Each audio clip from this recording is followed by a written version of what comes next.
Alright, let me ask you something. Have you ever felt like there aren't just enough time in the day?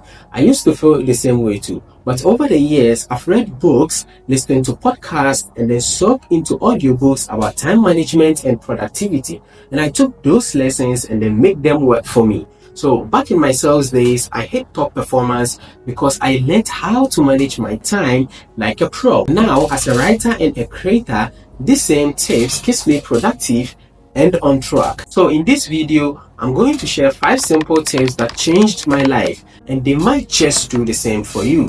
Without much to say, let's get started.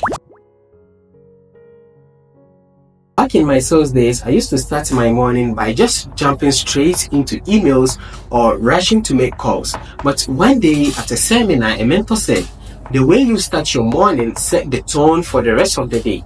So that stuck with me. So I started carving out 15 minutes every single morning just to plan out my day. And then I'll be listing out my top priorities and then visualizing how I want my day to go.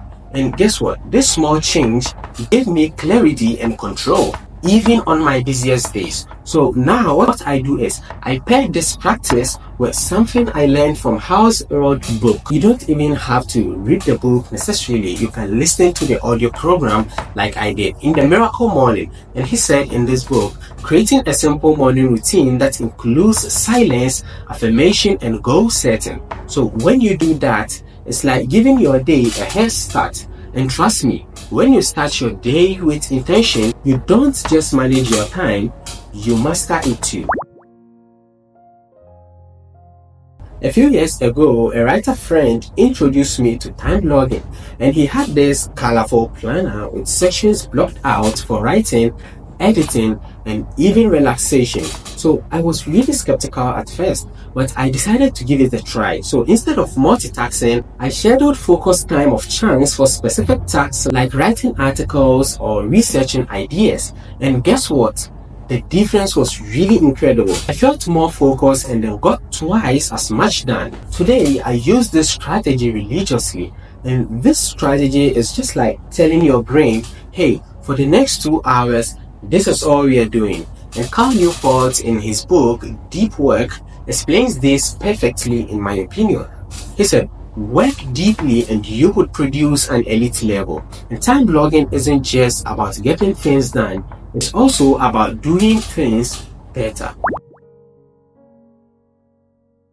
Back in my sales days, I used to feel like I was running in circles because of endless emails, phone calls, and meetings. Then I discovered the 80 to 20 rule from a podcast, which says that 80% of your results came from 20% of your effort. So I decided to give it a test, and then it turns out that most of my sales came from just a few loyal clients. So what I did was I shifted my focus to nurturing those clients, or those relationships. Then within a few days, my sales improved, and then I finally had a breaking room. This principle isn't just limited to work. Inspired by James Clear's book, Atomic Habits, I started applying it everywhere, focusing on small, high-impact actions that makes the biggest difference. And then I think Clear put it best. He said, you do not rise to the level of your goals, you fall to the level of your systems. So find your 20% and then watch your life transform. A sales manager once told me, he said, you don't just need a to-do list, you need a not to-do list.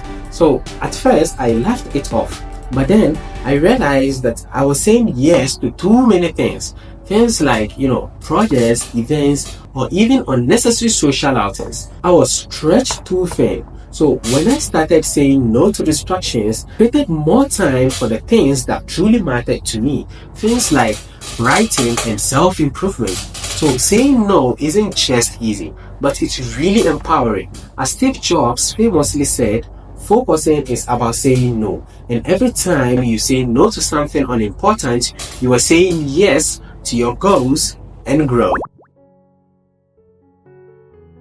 So every Sunday, I take 30 minutes to reflect on my week.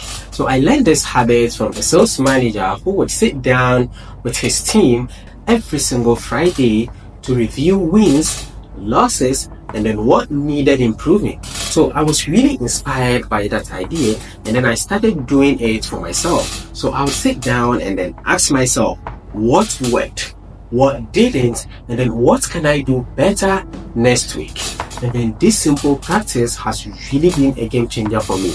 It has really helped me spot bad habits. Bad habits like overthinking tasks, delaying calls, fine-tune my schedule, and stay aligned with my goals. Peter Drucker once said, what gets measured gets done. So reflecting on your time helps you manage it better. That's how you grow. Put in a lot of effort into making these videos because I believe these steps can truly change your life like they did to mine. So if you find this video helpful, check out my other videos for more insights on productivity and personal growth. And don't forget to like this video, share, and subscribe. It really helps the channel grow. Thanks for watching, and I'll see you in the next one.